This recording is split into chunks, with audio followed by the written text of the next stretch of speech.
ছাত্ৰ-ছাত্ৰীসকল আজি আলোচনা কৰিম আনন্দৰাম বৰুৱা একাডেমী শিক্ষা সংসদৰ সপ্তম শ্ৰেণীৰ গণিতৰ প্ৰশ্নসমূহ আলোচনা কৰিম।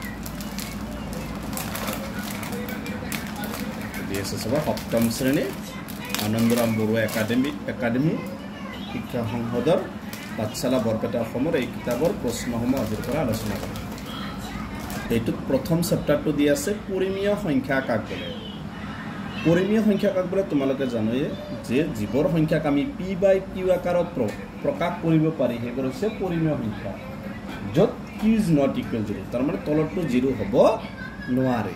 আৰু অপৰিমেয় সংখ্যা হৈছে জীৱৰ সংখ্যাক আমি পি বাই কিউ আকাৰত প্ৰকাশ কৰিব নোৱাৰি, গোটেইটোত পাৰে এবাৰ নোৱাৰে, সেইটো হৈছে অপৰিমেয় সংখ্যা। যেনেকুৱা √2 √3 এইবিলাক হৈছে অপৰিমেয় সংখ্যা। গতিকে এইবিলাকতো তোমালোকে পাইছে পৰিমেয় সংখ্যাৰ বিষয়ে। চাবা এতিয়া আৰম্ভ কৰিম। এটা উদাহৰণৰ সহায়ত অনুশীলনী 1ৰ আলোচনা কৰিম। এটা উদাহৰণৰ সহায়ত দেখুওৱা যে দুটা অখণ্ড সংখ্যাৰ হৰণফলটো অখণ্ড সংখ্যা হ'ব নহ'ব পাৰে। এইটো হৈছে প্ৰশ্নটো। এটা উদাহৰণতে দেখুৱাব লাগে যে দুটা অখণ্ড সংখ্যাৰ হৰণফলটো অখণ্ড সংখ্যা নহ'ব পাৰে। এইটো আমি এটা উদাহৰণ সহায়ৰে দেখুৱাব লাগে। গতিকে আমি এইটো 1 নম্বৰটো লিখিম যে দুটা অখণ্ড সংখ্যাৰ হৰণফল, মানে আমি ধৰি ল'ম দুটা অখণ্ড সংখ্যা, ধৰা হ'ল দুটা অখণ্ড সংখ্যা, এটা ধৰিলোঁ 5 আৰু -6 ধৰিলোঁ। এবাৰ চাবা এই দুটাৰ হৰণফল মানে এনেকৈ 5 হৰণ কি আছে -6 এইটো আছে। এইটো আমি এনেকৈ লিখিব পাৰিম যে হৰণ থাকিলে প্ৰথমটো ওপৰত হয়, দ্বিতীয়টো তলত।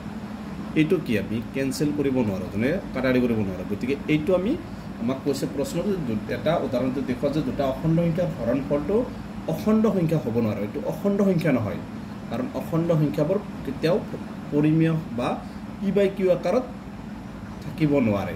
গতিকে এইটো হৈছে আমাৰ প্ৰথমটোৰ এনচাৰ। তোমালোকে যিকোনো এটা সংখ্যা এনেকৈ ধৰি ল'ব কৰিব পাৰিবা। এইটো হৈছে 1 নম্বৰটোৰ এনচাৰ। 2 নম্বৰ প্ৰশ্ন হৈছে সত্য নে অসত্য লিখা। আটাইতকৈ সৰু পূৰ্ণ সংখ্যাটো 1। এটা আটাইতকৈ সৰু পূৰ্ণ সংখ্যাটো 1 বুলি দিছে। আমি জানো আটাইতকৈ সৰু পূৰ্ণ সংখ্যাটো কি 0, গতিকে এইটো অসত্য।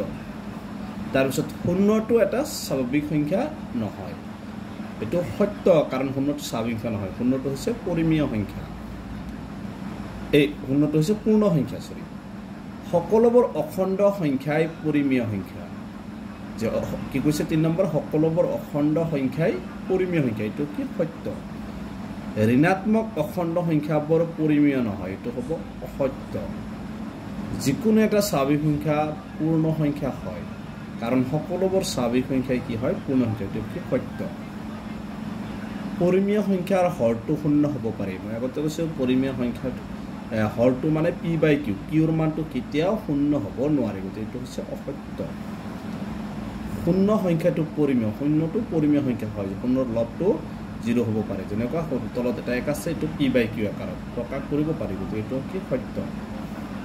গতিকে 1 আৰু 2 নম্বৰ প্ৰশ্নটো আলোচনা কৰিছোঁ। ইয়াৰ পিছত এইটো কিতাপৰ এতিয়া আলোচনা কৰি থাকিম। 3 নম্বৰ প্ৰশ্নৰ পৰা বাকীকেইটা ফালৰ পৰা সমাধান কৰি থাকিম।